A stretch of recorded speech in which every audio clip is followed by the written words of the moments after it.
한번 따라서 하실까요? 예수님이 부활하셨으니 나도 부활한다. 예수님이 부활하셨으니 나도 부활한다. 예수님이 이기셨으니 나도 이긴다. 예수님이 이기셨으니 나도 이긴다. 믿으십니까? 아멘. 부활절 둘째 주일 부활의 감격을 여러분 잊지 마시고 늘 부활의 소망으로 승리하시기를 바랍니다. 아멘. 예전에 19세기 초 미국에 세무얼 모스라고 하는 분이 있었어요. 유명한 화가입니다. 어느 날인가 미국 전역을 돌아다니면서 그 풍광을 좀 그림에 담아야 되겠다 생각이 들어가지고 정처 없이 길을 떠난 거죠. 한참을 그렇게 그림을 그리는 작업을 하고 있다가 뒤늦게 편지 한 통을 받은 겁니다. 그때는 뭐 전화도 없고 그런 시절이니까 뒤늦게 편지를 받았는데 이미 오래전 자기 아내가 병으로 갑작스러운 병으로 앓다가 사망하게 됐다는 거예요. 자기 아내가 아팠다는 이야기도 듣지 못했고 사망했다는 이야기도 듣지 못했다가 뒤늦게 이걸 알고 돌아오게 될 때 얼마나 큰 슬픔에 빠졌는지 모릅니다. 그래가지고 시리에 빠져서 그림 작업이 안 되는 거예요. 자꾸 원망스러운 거죠. 아내가 아플 때 옆에 있어주지 못했던 것, 마지막 임종 때 아내 옆에 있지 못했던 것이 너무 한탄스러웠던 것입니다. 그러다가 나와 같은 사람이 타신이 있어서는 안 되겠다. 정말 더 멀리, 더 빠르게 좀 이 소식을 전하는 방법이 없을까? 그런 방법이 있었다면 내가 아내 곁에 있었을 텐데 이런 애타는 마음이 들어서 개발에 들어가요. 그래서 그가 처음 개발하는 게 뭐냐면 모스 전신기입니다. 소위 말하는 모스 부호를 개발하게 돼요. 19세기 이후에 인류 문명사의 가장 위대한 발명품으로 꼽히는 것이죠. 전기 통신 시대에 새 장을 연 것입니다. 거기서 이제 정보가 나오게 되고 전화가 나오게 되고 지금의 스마트폰이 있기까지 그 첫 출발이 된 것이 바로 이 모스 전신기죠. 그는 위대한 화가였고 위대한 발명가였습니다. 그래서 많은 사람들이 그를 막 추앙하게 될 때 그는 항상 이렇게 고백을 했다고 그래요. 시간이 지날수록 내가 얼마나 미약하며 하나님이 얼마나 위대하신지 깨닫게 됩니다. 나는 그저 하나님이 맡겨주신 임무를 수행하는 충직한 도구일 뿐이라는 걸 알게 됐습니다. 그의 고백이에요. 나는 하나님께 쓰임받는 충직한 도구였을 뿐이다. 여러분, 저와 여러분의 모든 삶이 하나님 앞에 귀하게 쓰임받는 충직한 도구가 되기를 바랍니다. 아멘. 다른 사람하고 비교할 필요 없고요. 그저 하나님과 나와의 관계성 속에서 내가 하나님 앞에 귀하게 쓰임받는 도구가 된다고 하는 걸 생각하면 참 기쁨이고 보람이 되겠죠. 근데 이걸 잊어버리게 될 때 다른 사람과 자꾸 비교하면서 자기의 나약함, 부족함만을 자꾸 생각하게 될 때 신앙에 낙심이 찾아오죠. 지난 주간 화요일, 수요일 우리 중부연회가 열렸습니다.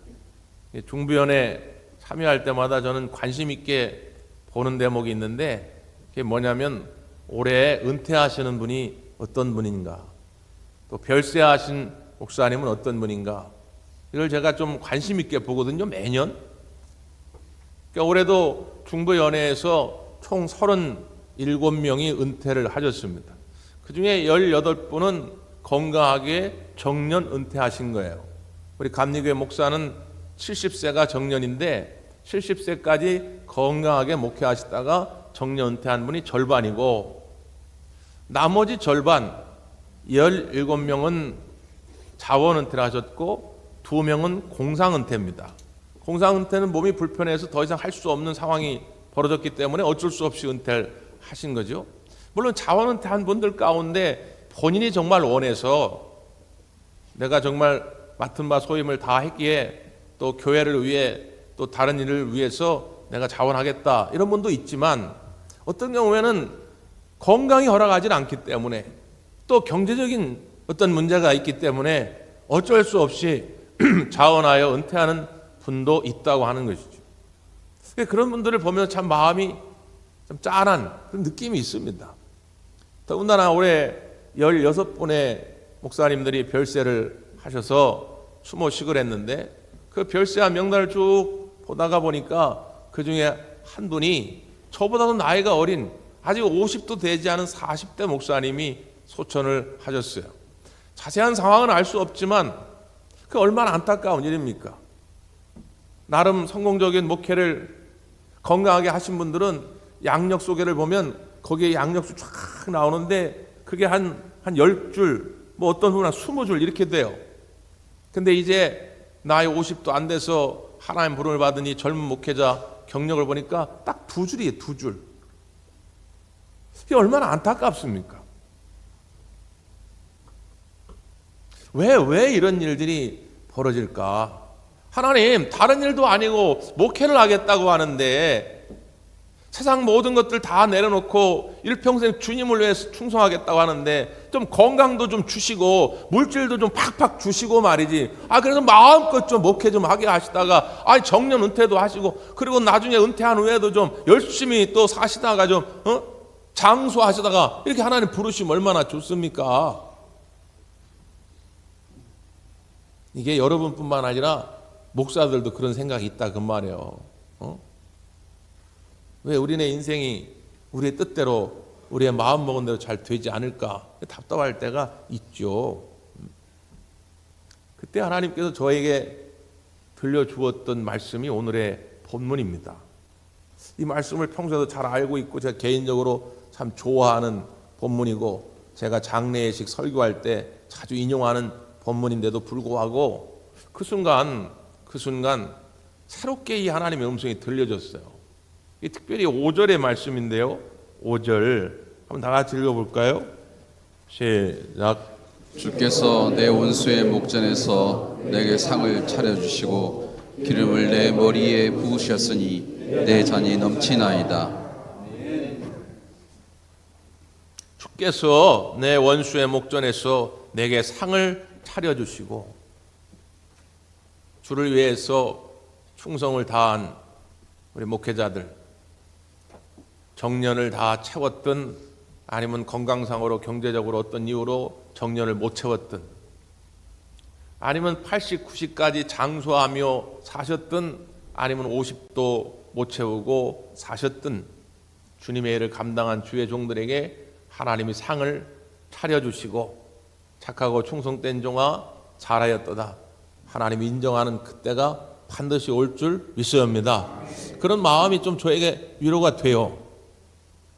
이 말이 이 본문의 뜻이 어떤 뜻일까요? 이 팔레스타인 지역에 보면 지금도 그런 일들이 벌어지는데 양들의 일생에 있어서 가장 중요한 때고 위험한 때입니다. 그게 뭐냐면 골짜기를 지나가지고 고원지대에 있는 목초지를 찾아가는 거예요. 그냥 평지, 그냥 가기 좋은 곳은 이미 다 풀을 뜯어먹었어요. 더 이상 없어, 먹을 풀이 없어요. 그럼 이제 목자가 답사를 합니다. 이제 좋은 땅, 평지는 다 이미 뜯어먹었기 때문에 어쩔 수 없이 고원을 찾아가야 돼요. 그 고원까지 가려면 골짜기를 지나야 되고 무수한 장애들을 지나가야 됩니다. 가다가 자칫 잘못하면 삐끗해가지고 양들이 떨어져 죽거나 다쳐요. 실제 그런 일들이 지금도 벌어져요. 지금도. 그러니까 촉인장을 하죠. 촉인장을 하고 이제 양들을 인도에 가가지고 결국 고원에다 이러면 거기 이제 풀밭이 다 펼쳐져 있죠. 근데 거기서 풀만 먹을 수 있습니까? 마실 물이 있어야죠. 그러니까 꼭 물이 있어요. 물 웅덩이나 샘이 있어야 됩니다. 또 물만 있다고 되는 것이 아니라 호시탐탐 그 맹수들이 이 양들을 노리거든요. 늑대, 이리, 사자들이 잡아먹으려고 한단 말이에요. 그러니까 이 양들을 보호할 수 있는 울타리를 칩니다. 그러니까 울타리를 쳐놓고 저 울타리 너머에 원수들이 보는 앞에서 원수의 목전에서 잔치상을 베푸는 거예요. 예? 야, 이제 마음껏 먹어라. 그러니까 양들이 거기서 편안하게 이제 물과 그 풀을 뜯어 먹으면서 그들이 고백하는 거예요. 내 잔이 넘치나이다. 이게 다윗이 자신의 인생을 이 양들에 빗대어서 지금 고백하고 있는 것이죠. 다윗도 무수한 생명의 위협을 받았습니다. 시편 3편 1절에 보면 이렇게 고백하지요. 여호와여 나의 대적이 어찌 그리 많은지요. 일어나 나를 치는 자가 많으니이다. 많은 사람이 나를 대적하여 말하기를 그는 하나님께 구원을 받지 못한다 하나이다. 주변에 자기를 죽이려고 하는 사람이 많아요. 아니 다윗이 뭐 이렇게 잘못한 게 있나요? 잘못한 것도 없는데 말이죠. 아니 다윗이 청년 시절 골리앗을 때려 잡았단 말이에요. 사울왕도 못했던 일을 다윗이 하니까 국민들이 말이죠. 사울은 천천히요, 다윗은 만만이다 말이지. 응? 사울이 때려잡은 군사는 천이고 다윗이 때려잡은 군사는 만이다. 실제로 사울이 전투 경험이 훨씬 많죠. 근데 워낙 다윗이 상징적으로 골리앗을 때려잡았기 때문에 다윗을 막 칭송하니까 이 사울이 막 시기심이 일어나가지고 다윗을 죽이려고 한단 말이죠. 다윗이 왕이 된 다음에도 자신의 아들이었던 압살롬이요, 아버지를 그렇게 시기하는 거예요. 다 먹여주고 키워주고 길러주고 말이지, 지가 그렇게 권세를 누리게 된 것도 다 이 아버지가 베푼 건데 이 아버지의 은혜는 생각도 안 하고 아버지 자리를 호시탐탐 노리는 거예요. 그래서 끝내 반란을 일으킵니다. 그렇게 주변에 많은 적들이, 원수들이 있어요. 더더군다나 큰 상처가 되는 건 뭐냐? 야, 너는 이제 구원받을 수가 없다. 이제 하나님이 너를 버렸어. 하나님은 이제 네 편이 아니야. 이런 말을 들을 때 다윗이 정말 견딜 수가 없는 것이죠. 그럼에도 불구하고 다윗은 이렇게 고백합니다. 6절에 천만인이 나를 애워싸 진친다 하여도 나는 두려워하지 아니하리다. 천만인이 나의 원수가 되어 나를 둘러싼다 할지라도 나는 두려워하지 않겠다는 거예요. 단호한 고백이지요. 그 이유가 뭐지요? 그 다음 7절 8절 여호와여 일어나소서 나의 하나님이여 나를 구원하소서. 주께서 나의 모든 원수의 뺨을 치시며 악인의 일을 꺾으셨나이다. 구원은 여호와께 있사오니 주의 복을 주의 백성에게 내리소서 고백합니다. 구원의 주체는 누구냐? 하나님이시라는 거예요. 복의 근원은 누구에게 있느냐? 하나님께 있다는 거예요. 니네들이 아무리 나를 공격하고 조롱하고 내 앞에서 까불어도 결국 나를 구원하실 분, 내 인생을 복되게 하실 분은 하나님이라는 거예요. 그렇기 때문에 나는 천만인이 나를 둘러싼다 할지라도 절대로 두려워하지 않을 것이다. 여러분, 이게 믿음이지요. 이게 부활의 신앙을 가진 자의 고백입니다. 여러분도 정말 이해할 수 없는 일들 때문에 아파하고 답답해할 때가 많이 있을 텐데, 그렇게 나를 둘러싸는 원수들이 많다 할지라도 그 원수들의 목전에서 내게 잔치상을 베풀어 주실 하나님을 기대할 수 있기를 바랍니다. 그러면 소망이 생긴다 그 말이에요. 그러면 두려워하지 않을 수 있다 그 말이죠. 뿐만 아니라 그분이 내게 기름을 부어주신다는 거예요. 기름을 부어주신다. 지금도 가축을 기르는 분들은 항상 고민인데, 야외에서 기르다 보니까 해충들이 달라붙습니다. 뭐 소나 말이나 돼지나 양이나 다 마찬가지인데 그냥 찐득이, 모기, 파리, 막 해충 이런 거 달라붙잖아요. 특별히 이 팔레스타인 지역에서도 양들을 키울 때 특별히 골칫거리가 뭐냐면 코파리래요. 코파리. 코에 달라붙는 팔이 있잖아요. 이 코파리들이 날라와가지고 이 양의 코가 이렇게 축축하잖아요. 강아지들도 보면 코가 이렇게 축축한데 여기다가 알을 낳는 거예요. 그래가지고 이 알이 이제 이 구데기가 생기잖아요. 애벌레가 생기면 얘가 코 속으로 파고 들어갑니다. 그래가지고 양의 머릿속까지 들어간다는 거예요. 그래서 거기서 번식을 해요. 그러면 양이 말이죠, 뭐 풀 뜯어먹고 물 마시고 이런 게 없어요. 그냥 막 아무 데나 가가지고 바위에다도 들이받고 막 나무에다도 들이받고 미치는 거죠. 통제가 안 됩니다.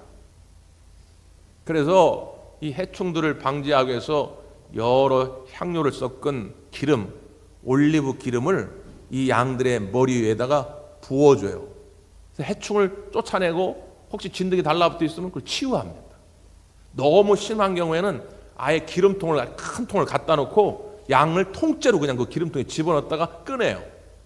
그래서 해충들이 달라붙지 못하도록 말이죠. 이건 다윗의 인생에서 볼 때 이런 의미도 있어요. 원수의 목전에서 하나님이 내게 잔치상을 베풀어 주시고 잔칫날에 향유를 붓는다고 하는 건 아주 귀한 손님으로, 소위 VIP로 대접해 주는 거예요. 그래서 실제로 유대인들이 그런 잔칫날 VIP, 내빈들이 오면 머리나 혹은 수염에다가 향유를 발라줍니다. 그러니까 사람들이 다 나를 무시하고 뭐라 한다 할지라도 하나님 앞에서 나는 VIP라는 거예요. 존귀한 존재라는 거예요. 하나님이 내게 성령의 기름을 부어주셔서 마치 코파리가 양을 조금씩 부패하고 갉아먹듯이 사탄 마귀가 와서 나를 갉아먹고자 할 때 성령께서 그걸 이기게 해주시는 거지. 아무것도 아닌데도 불구하고 자꾸 불안하게 하는 것들, 이상한 걱정, 근심이 나를 병들게 하죠. 이상한 시기와 질투가 나를 병들게 합니다. 그런데 성령의 기름 부음이 임할 때에 그 모든 것으로부터 자유함을 얻게 되고 하나님이 원래 예비하신 참된 행복을 누리게 될 줄 믿습니다. 그래서 사도행전 2장에 말세에 내 영을 부어주리니 그것이 성령이죠. 성령 임하시면 자녀들은 예언할 것이요 청년들은 환상을 보며 늙은이들은 꿈을 꾸리라. 성령이 임했냐 안 임했냐 어떻게 알 수 있느냐? 저 사람의 입술의 고백으로만 알 수 있다 그 말이에요. 성령이 충만한 사람들은 예언을 한다는 거예요. 앞날을 본다는 거예요. 과거에 집착하지 않습니다. 현재의 아픔도 문제가 되지 않아요. 앞날을 보는 거예요. 청년들도 환상을 봅니다. 꿈을 꾼다. 한마디로 비전의 사람이 된다는 것입니다. 사탄이 여러분 와가지고 여러분 마음을 조금씩 갉아먹고 여러분을 병들어 가게 할 때 오늘 다시 한번 여러분 성령의 기름 부으심을 사모하시기를 바랍니다. 성령께서 오셔서 여러분을 온전히 치유해 준다는 거예요. 그러니까 그때 고백하는 거예요. 내 잔이 넘치나이다. 내 잔이 넘치나이다. 난 너무 행복합니다. 너무 좋습니다. 오늘 여러분의 삶 가운데 혹시라도 뜻하지 않은 일들, 어려운 일들 만날 때마다 그걸 너무 좋다라고 바꿀 수 있는 열쇠를 제가 오늘 알려드리려고 하는 거예요. 오늘 이 시편 기자 다윗도 여러분 못지않은 고통을 겪었어요. 아니 여러분보다 몇 배 더 큰 고통을 겪었다 그 말이에요. 그럼에도 불구하고 왜 다윗은 너무 좋다, 나는 너무 행복해 이런 고백을 했냐 그 말이죠. 자 1절 2절 한번 보겠습니다. 1절 2절 시작. 여호와는 나의 목자시니 내게 부족함이 없으리로다. 그가 나를 푸른 풀밭에 누이시며 쉴만한 물가로 인도하시는도다. 여호와는 나의 목자시니 내게 부족함이 없으리로다. 여기에 비밀이 있어요. 이게 열쇠입니다. 한 번 더 읽을 때 자기 이름을 넣어서 한번 읽어보죠. 여호와는 서성의 목자시니 서성에겐 부족함이 없으리로다. 제 이름 넣지 마시고 여러분 이름을 넣으세요. 시작. 여호와는 경호기에게 목자시니 경호기에게 부족함이 없으리로다. 아멘. 앞에가 중요해요. 앞에 여호와는 돈이 나의 목자시니 내게 부족함이 없습니다. 그게 아니잖아요. 돈이 많아가지고 부족함이 없다고 고백하는 게 아니잖아요. 여호와가 나의 목자가 되어줄 때에 내가 부족함이 없다는 건 너무 좋다는 거예요. 너무 행복하다는 거예요. 내 잔이 넘치나이다. 왜? 그분이 나를 푸른 풀밭 쉴 만한 물가로 인도하시기 때문에. 근데 왜 사람들은 그걸 모를까요? 왜 내 잔이 넘치다고 고백하지 못하고 왜 나는 부족함이 없다라고 고백하지 못할까요? 여러분, 하나님은 우리의 길을 인도하는 목자임이 분명한데 하나님은 그 길을 인도하실 때 꼭 빠른 길로 인도하는 게 아닙니다. 사는 길로 인도하는 거예요. 생명의 길로 인도하는 것입니다. 이스라엘 백성을 애굽에서 탈출을 시켰습니다. 가나안 땅으로 인도할 때에 제일 빠른 지름길은 뭐냐면 블레셋 족속들이 사는 길입니다.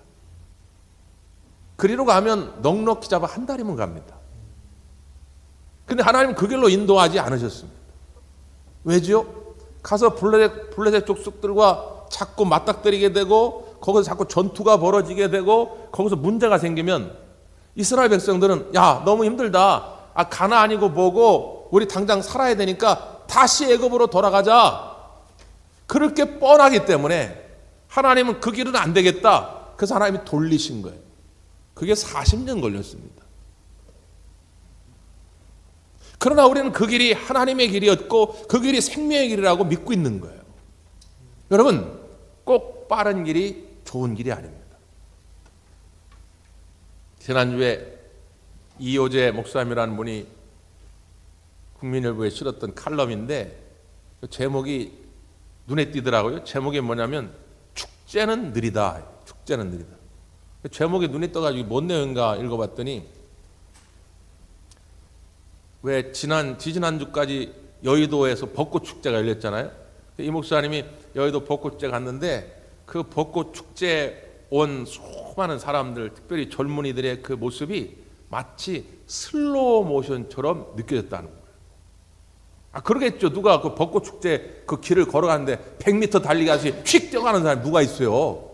대부분 천천히 히시덕 거리면서 막 가는 거 아니에요? 가다가 또 이제 젊은이들 서가지고 막 사진도 찍고 말이지 그 모습들이 너무 아름다운 슬로우 모션처럼 이렇게 보여졌다는 거예요.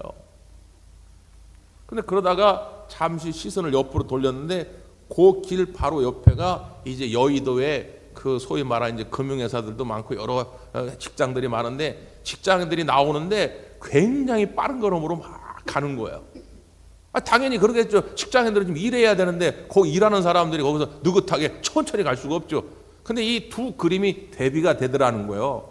축제를 즐기는 사람들과 이 업무에 바쁜 사람들의 이 모습이 대비가 되는 거죠. 그러면서 하는 말이 축제는 느리다. 우리의 인생을 축제 같은 인생으로 만들려거든 조금 늦게 가는 것도 괜찮습니다. 그 칼럼의 내용이에요. 여러분 어떻습니까? 여러분의 인생을 매일 전쟁터처럼 살겠어요? 매일 그냥 바쁘다 바빠 빨리 늘 그렇게 사시겠습니까? 아니면 축제처럼 잔치처럼 사시겠습니까? 축제 같은 인생이 되려면 잔치 같은 인생이 되려면 조금 느려도 괜찮다 그 말이에요. 그러니까 하나님께서 우리를 인도하실 때 무조건 빠른 길로 인도하는 게 아니에요. 근데 사람들은 조급해. 빨리 가야 되는데 이게 안 돼. 그러니까 하나님이 나의 목자가 아니신가? 하나님이 인도하는 길이 이게 푸른 풀밭이 아닌가? 이게 쉴만한 물가가 아닌가? 그러니까 만족함이 없다라고 느끼는 거예요. 근데 여러분 우리 하나님이 인도하시는 그 길이 나에게 꼭 필요한 풀밭이고 나를 살리는 쉴만한 물가인 줄 믿습니다. 하나님이 나의 목자임을 그래서 믿음으로 고백할 수 있다면 나는 부족함이 없다라고 내 잔이 넘치다라고 고백할 수 있다는 거예요. 그래서 이 분명한 선택을 하셔야 됩니다. 요한복음 10장은 예수님 스스로 이렇게 고백하는 거예요. 나는 선한 목자라. 선한 목자. 그럼 선한 목자가 있으면 반대의 개념도 있겠죠. 반대의 개념은 뭘까요? 악한 목자라고 표현하지 않고 사꾼 목자라 표현을 했어요. 왜냐하면 이 선한 목자와 사꾼 목자의 차이가 분명하거든요. 어떤 차이가 있습니까? 선한 목자는 양들을 위하여 자기 목숨을 버리거니와 이렇게 말씀합니다. 반면에 사꾼 목자는 뭐예요? 자신의 목숨을 위해서 양들을 버리는 거예요. 이 사꾼이라고 하는 뭐냐? 지금의 개념으로 아르바이트예요. 아르바이트. 주인이 갑자기 급한 일이 생겨가지고 가면서 야 오늘 하루만 좀 내 양들을 맡아줘라. 내가 일당 줄게. 그 일당 받고선 일하는데 뭐 아무 일 없으면 괜찮겠죠.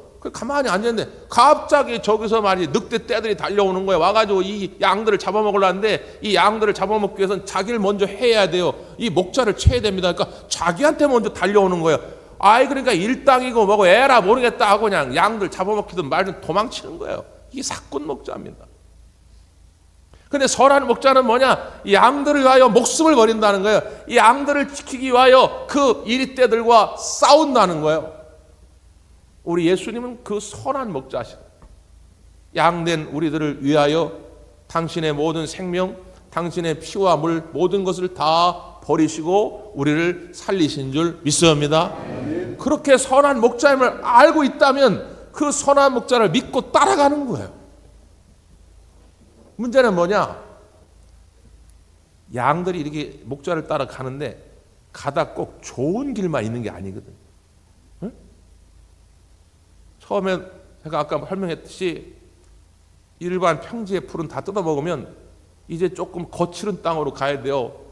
발길이 잘 와닿지 않는 그런 땅. 그게 고원이에요. 근데 가려면 골짜기 같은 데를 지나가야 돼. 그 양들은 처음에 모르잖아요. 아니, 왜 우리 주인은 나를 이런 데로 이끌었을까? 속상하고 답답할 수도 있겠죠. 그러나 그 목자에겐 다 생각이 있는 거예요. 그걸 다윗은 깨달았다는 거예요. 자기가 위기에 처했을 땐 잘 몰랐는데 그 위기들을 넘고 와서 보니까 아, 목자 대신 여호와께서 나를 이렇게 인도해 가는구나는 걸 깨달았다는 거예요. 그래서 이 고백을 하는 거예요. 4절입니다. 4절 시작.